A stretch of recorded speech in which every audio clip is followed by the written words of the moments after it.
Hello and welcome. I can't even keep track of the episodes anymore since we've lost. I think we're technically on 35, but we had 2 lost episodes in a row, which is very unfortunate. Thank you. Welcome to episode 35. The CANAS Actual podcast. 35. Yes, the actual 35. This week, we'll talk about some baseball, very little soccer, baseball. We'll really focus on hockey because there's a lot of hockey going on right now, including the World Juniors in August. Right. Super weird. But the biggest news to come out of the world of sports, especially as an Edmonton fan, as an Edmonton sports fan, just a hockey fan in general. Yeah, is the monumental loss of one Ben Stelter. Yep. So we shared some tweets about our heartfelt condolences go out to the Stelter family. We're going to continue with the Ben Stelter Player of the Week. We haven't obviously released any episodes the last few weeks, but yes, we'll continue to do that. And we look forward to seeing what the Oilers do for, to pay tribute to the kid, to Ben. So it'll be interesting. But I'm guessing they will do something for Ben this year. Oh, yeah. There's no question about it. Yeah, even a little video of him saying, play La Bamba Baby after a win or something would be good. Well, 100%. So they'll definitely be doing something. But I'm looking forward to seeing what they do for him. Oh, yeah. It's, very, very obviously a very sad time in the world of sports, but especially here in Edmonton. So we'll talk about Ben. Ben will finish off the episode this week with our Ben Stelter Player of the Week. But let's start really super quickly. Soccer, we had the beginning of all the seasons. This is like the third time talking about this. Or I think 2 episodes got erased. But Davies starting well, Jonathan Davis starting well, Buchanan starting well, Richie Larea moving over to TFC on a loan from Nottingham Forest, which is honestly good that he's playing games. Unbelievably unfortunate that he's not playing in the Premier League with Nottingham. But at least he's getting touches just to prepare for the World Cup. So giving him a chance though, that's what pissed me off. They didn't give him a chance at all. But whatever, behind us, he'll be good. He needs to be huge for us in the World Cup if we're going to have a chance at making it past the knockouts. Round robin, sorry. So into the knockouts is what I probably should have said. Not what I said, but the women's under-20 World Cup team, two unfortunate results. Stephanie LeBay actually tweeted saying, like, listen, nothing against the women here, but this is what happens when we don't have our own domestic league. Like, we can't develop our own players. Like, once we have our domestic league, we'll be doing better. She's not wrong. Definitely no, not really. So, hopefully we'll get a women's league at some point here. There is some interest in it. As long as, like, some of our bigger Canadian women come back and play there at some point. Like, if Christine Sinclair plays for one of them at the twilight of her career, that's going to be huge. At least it's going to bring butts to the seats kind of thing. Yeah. The women's game is so good here. So, I watch it all the time. It's fantastic. The women are so good. But, that's it. Tennis. The Rogers Cup was a disgrace for Canadians. This Western Southern Open right now they're playing.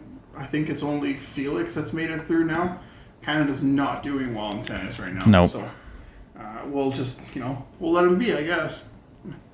Until they improve, we'll let them coast, I guess, under the radar for us. And then baseball, the Blue Jays were on a massive cold streak for a while. They were doing really well, and then completely been getting destroyed. But now they're in the 4-game series against the Yankees, and this 4-game series is massive for their chances of the playoffs. And even coming close to catching the Yankees for the top seed in the AL East. The AL East is by far the strongest division in baseball yet again. I think Boston has the worst record, and they're just barely under 500. And that's with Boston. At one point, I think every one of our teams were above 500 and within like 2 spots of the wild card spot.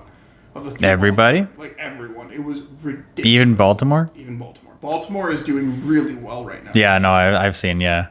No, they're doing crazy. It's really important that they pick it up a little bit here. The big news for them was Kikuchi's moved into the bullpen. White, the pitcher that they got from the Dodgers, has moved into the rotation as their 5 pitcher. Gossman, Stripling, Berrios, and Manoah are the other 4 pitchers right now.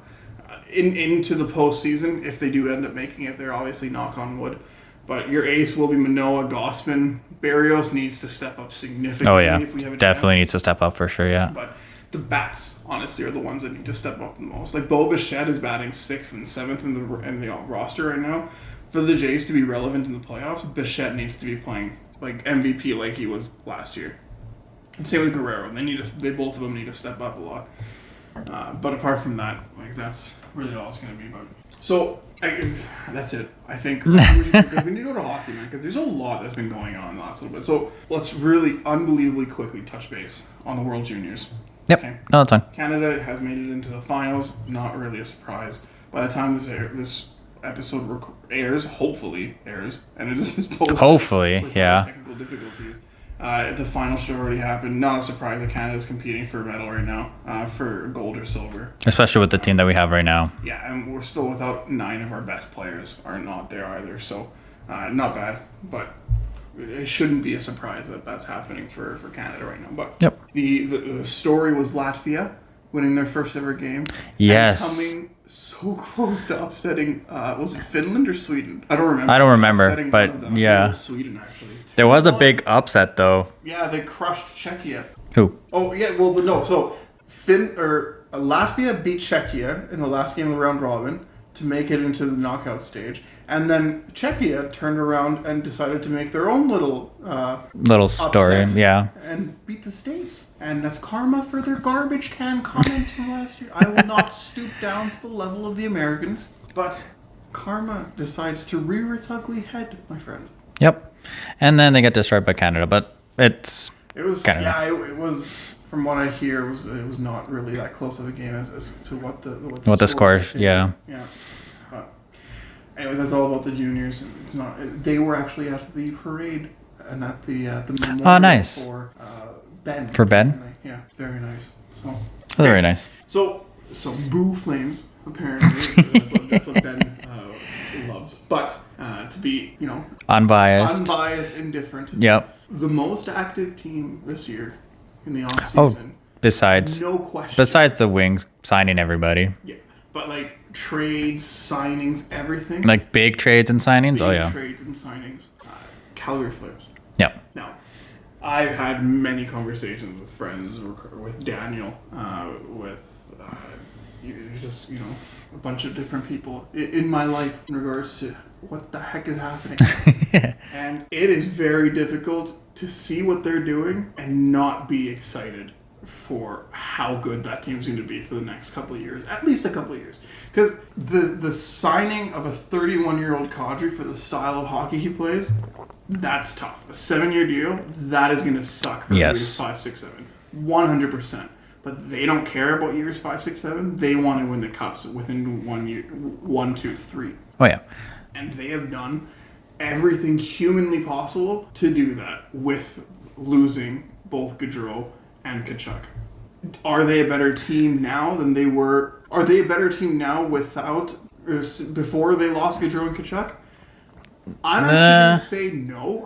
I was going to say no. I think they're about even. I would say slight, like very, very, very small, like decrease. Like they're not as good as they were last year. But that's if Kadri plays to the level he played last year. Because I think this was like his best season, and he only had like plus 40 or plus 50 once or whatever. I don't think they got Kadri for the regular season though. They got him for the postseason. Because you've seen him in the postseason. Holy crap! Yeah, that guy was unreal. Yeah, like just being a pest everywhere. And they definitely needed it because like once again after game 1 in the second round, their best players just disappeared. Yeah, and with Kadri, it does add that grit and passion to their lineup. So I think Calgary's done with moves. I think they're very deep. They should be done. I don't think they have enough money anymore. They're deep. Their center depth is unreal. They are their goaltending situation. It's not a problem at all. They have 2 exceptional goaltenders. Their defense. The Gabranson loss is going to be a huge loss to them, but I still think the addition of Uyghur is massive. Oh, yeah. No, definitely. Their defense is exceptional. And their forward depth is unreal. I will go and fight this until blue in the face. But Calgary does not have a superstar forward. Huberdeau is actually going to be their superstar forward, but their center depth, although it's very good with Elias Lindholm and Kadri, that's actually very, very, very good. I wouldn't call it elite still. I don't think they're as good in center position as the likes of Edmonton, Toronto, or even Pittsburgh for that matter, with Crosby and Malkin, with a healthy Crosby and Malkin. But I definitely think Elias Lindholm for me he's so underrated. Very, very, very good second. Lindholm is center. so underrated though. Yeah. I think he's an elite second line center, but an NHL average first line center. I think he would be a first line center in about 10 other teams in the league, but I will still argue that they don't have a number one center on that team quite yet. And I think that might be their downfall. Because what caused them to bow out of the playoffs against the Oilers this year? Just Markstrom was garbage against the Oilers. But it wasn't just Markstrom. No. It's not like he was letting in just horrific goal after horrific goal, right? Yeah. So I'm excited. I'm nervous about any potential battle of Alberta. I was gonna say like a few weeks ago we were like, oh, we're just unfortunately gonna destroy Calgary in the Battle of Alberta. Now with the trades getting Huberdeau and the signing of Kadri, it's gonna be fun again. I would say. Oh yeah, and we only have 3 Battle of Alberta this year, which is really dumb. Loves matchups and rivalries. Right. NHL is the stupidest league in the world. It's just ridiculous. But it's the sport that we love, unfortunately. I love soccer more. One of the sports that we love, unfortunately. Well, for me, it's hockey, but yeah. The Battle of Alberta is going to be nuts. Yep. I'm seeing it happen in the playoffs this year. So I'm pretty sure this was in one of our lost episodes where we ranked top teams, who we think is going to finish first through last in the Pacific. I'm okay with it being lost because I think I'd change it again. Because I think I had Calgary 1, Edmonton 2 for a little bit. Yep. I actually, this was before the losses of, this was before technically Kachuk and Gaudreau got lost, I think. It was right after. Yeah. It was right after. And then they didn't sign Kadri yet because it just happened. So. Okay. Well, I think my biggest change is going to be Vegas. I think Vegas finishes almost last. Yes. Along with the Kraken. Well, it's not going to be last, but they're definitely not going to be in the playoffs. I would say no. I think LA is a better team. Yeah, if Peterson, Peterson, I think, and Quick. That's what kind of scares me for LA. But if they play well, then yeah, I can see them making the playoffs. Yeah. I feel for Eichel, man, that poor guy. Wanted to leave Buffalo because Buffalo is crap, and then now with everything that, what are you doing? Cracking open a nice ice cold beer. That's a Pepsi. Yeah, for my what's it called? For your drink? For my Long Island ice yeah. We're enjoying ourselves here on the CANAS podcast. Me with my sparkling water. Yeah, okay, get it. You're healthy. But yeah, from going from Buffalo being a really bad team to now going to Vegas, which is still a pretty good team, but their goaltending is not good at all. Because Leonard's out for the year. Yeah. So that's going to be a tough one for sure.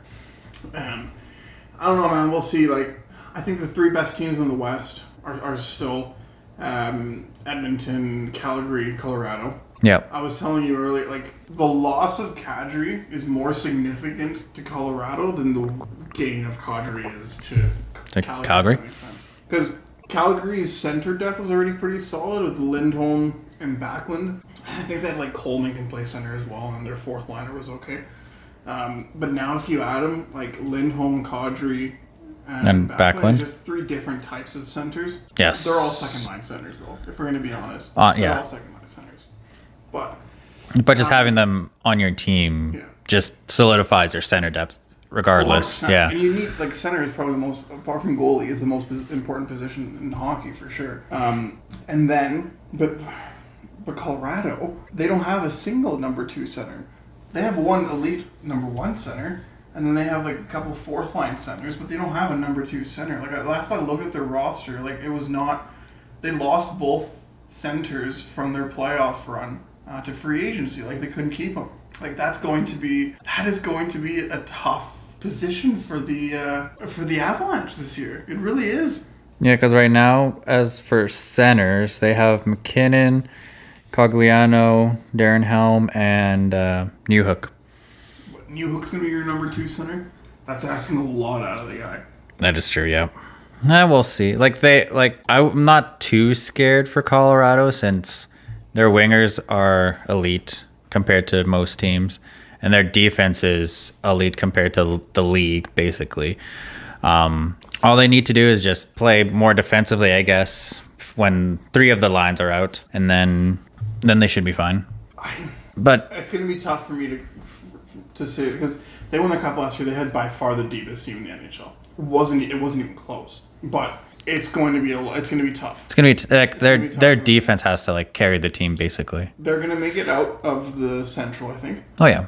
I think they're good enough for that. But one of Edmonton or Calgary are going to make the Cup final. I can see that, yeah. And I think one of Edmonton or Calgary is going to win the Cup. We'll have to see who's coming out of the East. I genuinely think Toronto wins a round this year. And if they win a round, they make it to at least the Eastern Conference. Oh, I can see that. If they make it past the first round, yeah, definitely.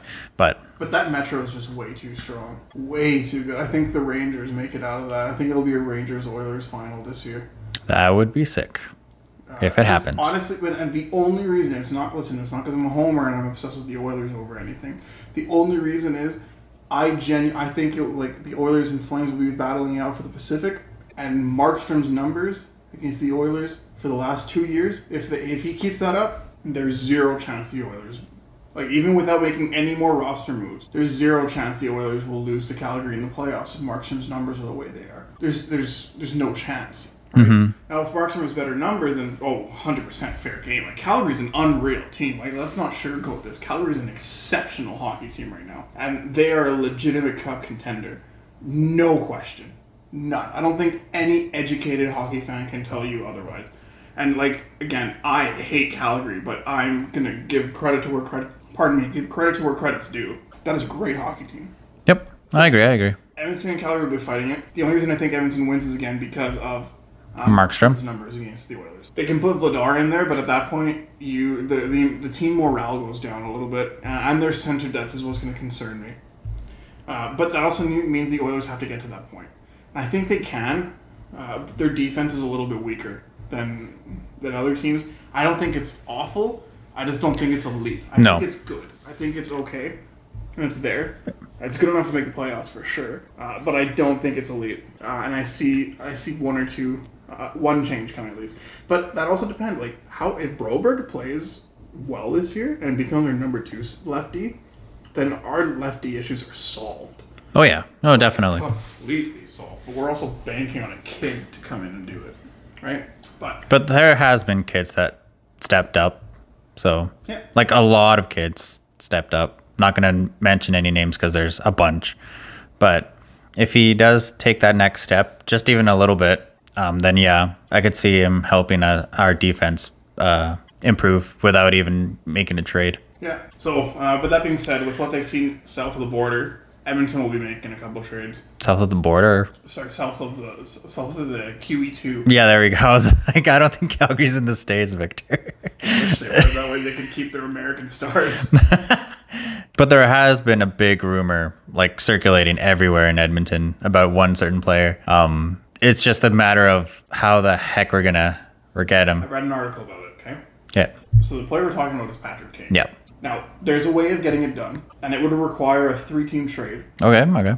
So Patrick Kane would first get traded from Chicago to Arizona. Chicago retains half the salary. To Arizona, Arizona trades Kane to Edmonton. They also retain half the salary. So the cap hit goes from 10.5 to 2.75, just like that. What?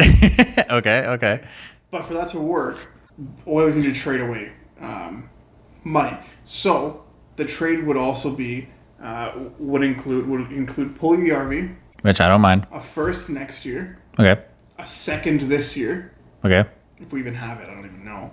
But I think we do. This year, and a Carter Savoy type player, Petrov, Samarukov. That kind, yeah. E-level prospect Yeah. that we got. Yeah.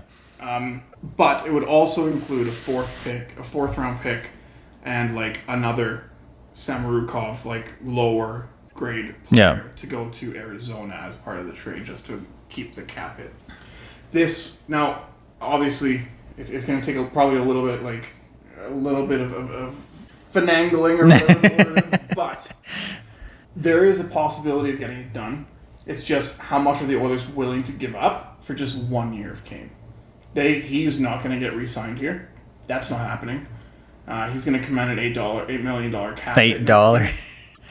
There's zero chance he resigns here. Oh no. If he helps you win a cup, absolutely, 100%. Oh yeah. There's no question.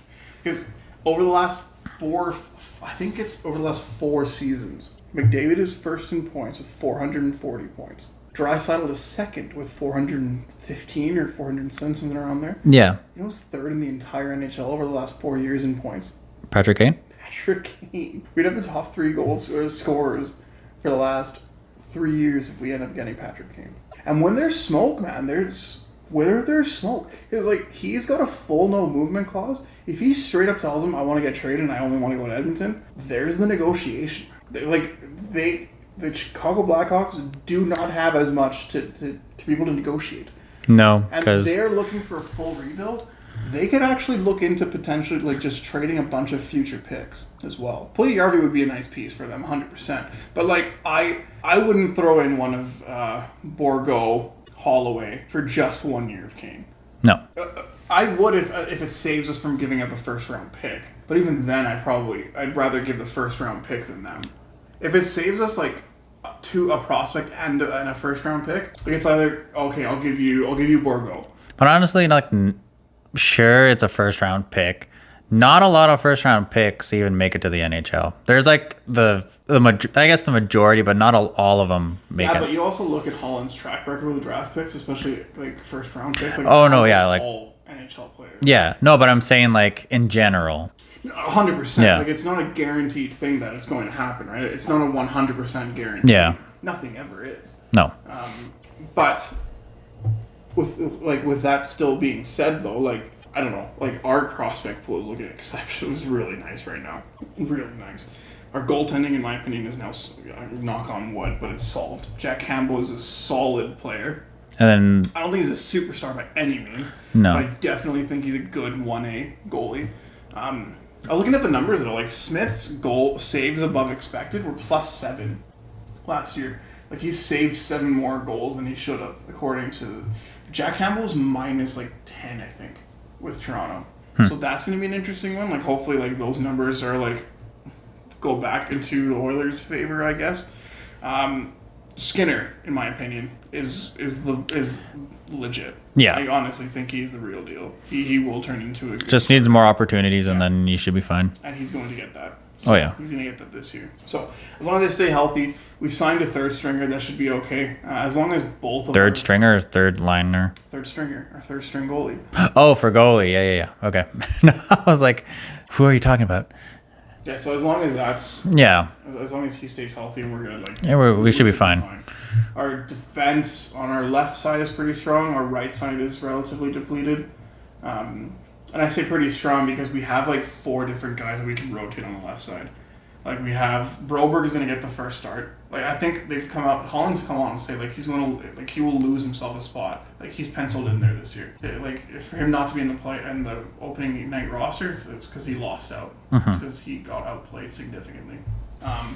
But then you also have Niemelainen. You have Samarukov. Yeah. You got what's his face? The number 7D that we've had here last year as well. Chris Russell? Cuckoo. Oh, Slater Cuckoo. Slater Cuckoo's still an Oiler. Completely forget about him. Yeah. But he is a number 7D. That's fine. That's fine. Yeah. So we have the depth on the left side. The right side is only 3 guys though. We have nobody else. We'll see. At the end of the day, Oilers need to make a trade. Something has to happen. The Oilers need to make a play. I don't think they're done before the season. No. That being said, the roster as it is right now, still it's a Western Conference finalist. I think we improved our weakest position by a good amount. I think Toronto did not lose last year in the playoffs because of Jack Campbell. No. Like he was exceptional in the playoffs, and hopefully he continues that. And like I'll argue, Toronto and Edmonton's defense is relatively similar. Similar, yeah. It's like they have more veteran. They had more of a veteran presence than Edmonton does. I think actually marginally better defense is Toronto, honestly. But I think we have more defensively minded players than Toronto did, because Morgan Riley is their number one. Our number one is Nurse. Nurse is more defensive than Riley, right? And you look at the same like. And then and then we got Kulak too, who's definitely more defensive minded than anyone really. Oh, a Toronto team's gonna be unreal too, though, man. That's a good Toronto team. Anyways. Yeah, we'll just have to wait and see. Like, season hasn't started yet, so we can't really say who's gonna make it, who's not gonna make it. Just looking at like past track records of everybody, I guess, then we can make the assumption, but we just have to wait and see, because anything can happen. Yeah, exactly. So, anyways, I don't really have much else to add. You? No, not really. It was a shorter episode today. Yeah, which is not bad. You've lost like 2. Yeah. So like, if we air it all together, it's probably like 2 hours. Oh, definitely. Yep. All right. So Ben Stelter, Player of the Week. Oh man. Performer of the Week. I'm going to go and give mine to Ben. Our Little League World Series team. So okay. I've had 2 really good starts. A 7-0 win against, who was it? Australia. Mm-hmm. A 6-0 win against Japan. And this Japan game was a lot closer than 6-0 dictates. It was 0-0 until the 6th inning, which that's their last inning in World Series. Isn't it 7? 6. Oh, damn. So it was 0-0 up until that point. They went through 2 pitchers. This first pitcher lasted 2 1/3, and then the other 2 2/3. No, 1 2/3, and then the other kid came on and delivered 4 1/3 scoreless. So between the two, it was a shutout baseball. But Little League World Series team making it to round 3. They will be facing Mexico, which will be a very tough. Another tough team. Yep. Very good team. But I'm interested. They play on Sunday. We'll see who's able to. Hopefully, the Canadian team will be able to get their ace out there, their strongest pitcher, and go from there. But yeah, the Canadian Little League team are my Ben Stelter performers. That's one that I was not expecting. I honestly don't know, because I wasn't that prepared for the Ben Stelter performer of the week this week. Okay, then I'll give you a second one then. Okay. Okay.